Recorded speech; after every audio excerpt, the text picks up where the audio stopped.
अस्सलाम वालेकुम रहमतुल्लाहि व बरकातुहू। जैसे कि हम सब समझते हैं कि रोज़े रखने की बहुत ज़्यादा फजीलत है। रोज़े हमें रखने हैं। हम सब की ज़बान में यही अल्फाज होते हैं कि रमज़ान के रोज़े रखने अल्लाह को पसंद है, ज़ुल्हज्जा के रोज़े रखने अल्लाह को पसंद है, मुहर्रम के रोज़े रखने अल्लाह को पसंद है।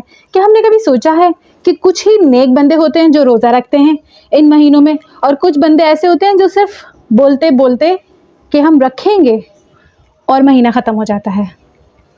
तो ऐसा क्यों होता है? हमने कभी सोचा है? वो इसलिए होता है क्योंकि हम अपने नफ्स पे काबू ही नहीं कर पाते।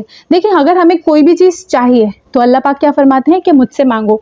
तो जब हमें रोज़े रखने की नियत करनी है तो भी हमें अल्लाह से कह देना है कि अल्लाह मुझे ये रोज़े रखवा दीजिए, अल्लाह मुझे रोज़े रखने की तौफीक दे दीजिए। देखिए, जब हम अल्लाह से कोई भी काम कह देते हैं ना तो अल्लाह पाक लाज़मी करते हैं। अक्सर कभी ऐसा होता है कि हमें रात में 3 बजे या 4 बजे उठना है और हमारी आँख नहीं खुल पाती, तो जब हम अल्लाह को कह के सोएंगे तो क्या होता है, हमें फिक्स 3 बजे आँख खुल जाती है। मेरे साथ ऐसा बहुत बार होता है, यहाँ तक कि कल भी हुआ है। 2 दिन से मेरी तहज्जुद की नमाज़ ख़त्म हो रही थी, मैं नहीं पढ़ पा रही थी तबीयत ख़राब की वजह से। कल मैं परसों बहुत रोई और फिर मैंने कहा नहीं, मुझे नमाज़ पढ़नी है, अल्लाह मुझे अब अपने आप से दूर नहीं कर सकते। और मैं सोई हूँ 2:30 बजे, और मैं देखें 2:30 बजे जो इंसान सोएगा वो तो फिर बहुत ही लंबा सो जाएगा। तो मेरी 3:10 पे आँख खुल गई और मैं बोल के सोई थी अल्लाह मुझे आज पढ़नी है, लाजमी पढ़नी है। मैं 3:10 पे आँख खुल गई और ऐसे फ्रेश उठी मैं, ऐसा लग रहा है कि मैं रात से 10-11 बजे से सो रही हूँ। तो मुझे एकदम इतना अच्छा फील हुआ। मैंने कहा या अल्लाह अब इस तरह से हमारी दुआएं सुनते हैं, या अल्लाह आप इस तरह से दुआएं कबूल करते हैं। मतलब फिर मैं उठ के फ़ौरन नमाज़ पढ़ी और नमाज़ पढ़ के मैंने अल्लाह का शुक्र अदा किया, अल्लाह शुक्र आपने मुझे 3 बजे उठा दिया। देखिए ये कितनी बड़ी बात है। तो इसी तरह हम अल्लाह को अगर ये भी बोलेंगे ना, अल्लाह मुझे रोज़े रखने हैं, मुझे रोज़े रखने की तौफीक दे दें, अल्लाह हमें ये भी तौफीक दे देंगे, क्योंकि सजदों की तौफीक अल्लाह ही देते हैं। तो हमें रोज़े रखने की तौफीक भी अल्लाह दे देंगे। अब मुहर्रम का मतलब क्या है? मुहर्रम का मतलब है अरबी में हुर्मत वाला, मतलब कि अरबी में इसके मायने हैं हुर्मत वाला, नेमतों वाला महीना, मुकद्दस महीना, पाकीज़गी वाला महीना। अल्लाह ने इस महीने को पाकीज़गी बख्शी है। अब कुछ लोग ऐसा समझते हैं कि शहादत हुई है इसलिए मुहर्रम के महीने की फ़जीलत बहुत ज़्यादा है। नहीं, मुहर्रम के महीने की फ़जीलत बहुत ज़्यादा ही थी, इसमें शहादत बख्शी गई है। इस पाकीज़गी वाले महीने में शहादत बख्शी गई है, शहादत हुई है।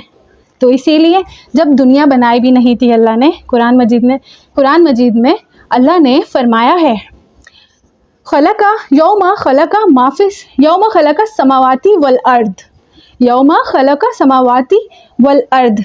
अल्लाह ने 12 महीनों के नाम पहले ही रख दिए थे और इन 4 महीनों के नाम भी अल्लाह ने रख दिए थे जो अल्लाह को बहुत ज़्यादा पसंद हैं। तो इसीलिए अल्लाह को इस महीने में रोज़े रखना भी बहुत ज़्यादा अच्छा लगता है, और हमारे एक रोज़ा रखने से 1 साल के गुनाह माफ़ कर दिए जाते हैं। अब हम सोचेंगे कि हम सारे गुनाह कर लें और माफ़ी मांग लें। नहीं, सिर्फ हमारे सगीरा गुनाह माफ़ होते हैं, कबीरा गुनाह माफ़ नहीं होते। कबीरा गुनाह जैसे कि हराम खाना, ज़कात जैसे कि हराम खाना, ज़िना करना, चोरी करना, तो बड़े बड़े गुनाह होते हैं, वो सगीरा कबीरा गुनाह होते हैं जो माफ़ नहीं होते। सिर्फ सबीरा गुनाह माफ़ होते हैं, जैसे छोटे छोटे गुनाह जो हम कर देते हैं जाने अनजाने में, वो सारे गुनाह हमारे माफ़ हो जाते हैं। और कबीरा गुनाह किस तरह माफ़ होते हैं? वो हम जब अल्लाह से तौबा करते हैं गिड़गिड़ा के नमाज में हर वक्त, तो हमारे सगीरा गुनाह कबीरा गुनाह भी अल्लाह माफ़ कर देते हैं। तो हमें यही करना चाहिए कि हमें कबीरा गुनाह अल्लाह से माफ़ करवाना चाहिए। और अगर हमने किसी का दिल दुखाया है, हुकूकुल इबाद, अगर हमने रिश्तेदारों को तकलीफ़ दी है, अपनी ज़ात से किसी को तकलीफ़ दी है, तो अल्लाह ताला माफ़ नहीं करेंगे, तौबा करने से भी नहीं होंगे, जब तक कि हमने उस इंसान से माफ़ी नहीं मांगी। जब तक कि उस इंसान ने अपने दिल से हमारे लिए तकलीफ़ों को मतलब हमें माफ़ नहीं कर दिया, तब तक अल्लाह भी माफ़ नहीं कर सकते हमें, क्योंकि हमें इंसान ही माफ़ नहीं कर रहा। तो इसीलिए हुकूकुल इबाद भी हमारे माफ़ नहीं होंगे इन रोज़ों से।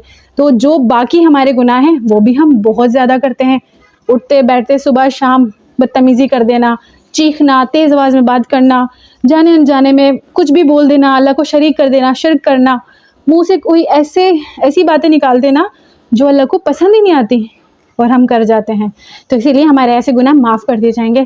تو اللہ تعالیٰ سے یہی دعائیں مانگیں کہ اللہ مجھے روزہ رکھنے کی توفیق دے دے تاکہ میں اپنے گناہوں کی بخشش کروا سکوں۔ تو مجھے اور آپ کو ہم سب کو توفیق دے اللہ تعالیٰ، ہم کے روزے بھی رکھیں اور ہم عبادت بھی کریں، اور ہم آخری سانس تک اللہ کے پاس جب جائیں تو کافی حد تک ہمارے گناہ معاف ہو چکے ہوں۔